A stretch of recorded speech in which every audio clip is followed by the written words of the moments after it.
Hey, what's up everyone? Sam here. So do lie detectors actually work? When I say lie detector, I'm not talking about those silly apps, I'm talking about a polygraph. First, let's look at what experts say. The majority of the scientific community agree that polygraph machines can't accurately detect lies. There's no substantial evidence that they work as a lie detector, but what they can do is detect nervous excitement. When someone lies and are aware of it, they may involuntarily start sweating more, pulse rates may increase, etc. The polygraph can pick up on these small changes and therefore detect if someone is lying. The problem is, this is a very crude way of suggesting someone is lying. An ancient Arab test to detect if someone is lying works in a similar manner. The ancient Arabs would put a hot blade on the subject's tongue. If their tongue burns, they are lying, because nervousness suppresses salivation and therefore one's mouth would become dry. However, you don't have to be a genius to work out the flaws in this method. The polygraph, while a little more sophisticated, is still fundamentally flawed. Ultimately, nerves can make you out as a liar even if you are telling the truth. And since if any lie is important enough for someone to use a polygraph machine, then the outcome of the test must have some serious consequences. For example, say we have two people both hooked up to a polygraph machine. One is asked a bunch of questions that hold no consequences. For example, a question such as, have you ever lied about your age? If they fail that question, no one will really care, and therefore answering the question doesn't make the person nervous. Now say the second person is asked questions that do hold serious consequences.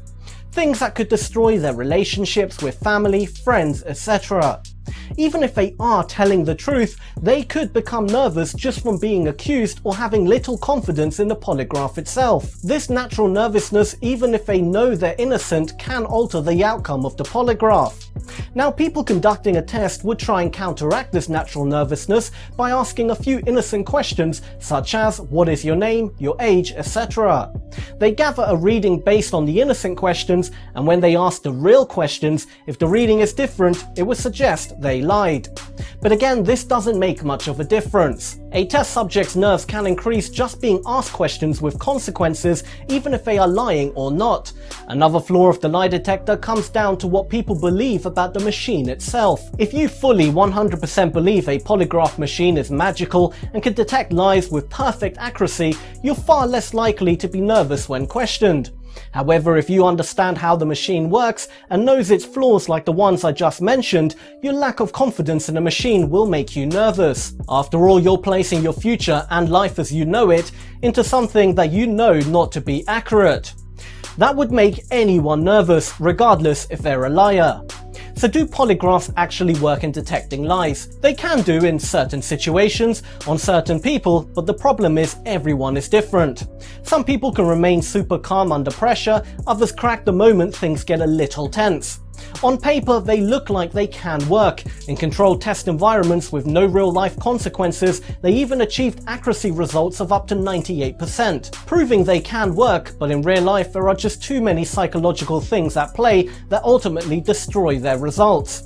So next time you watch some TV show that uses lie detectors to prove if someone has cheated on their partner or not, just think of how many innocent people were falsely accused and their relationships destroyed based on a machine that doesn't detect lies, but rather nerves. Thank you for watching. To subscribe, click over here. To watch another awesome video, then click down here. Do make sure to turn on channel notifications and follow me on Instagram, Twitter and Snapchat. All details are on screen and in the description below. Once again, thank you for watching, and until next time, feed your mind.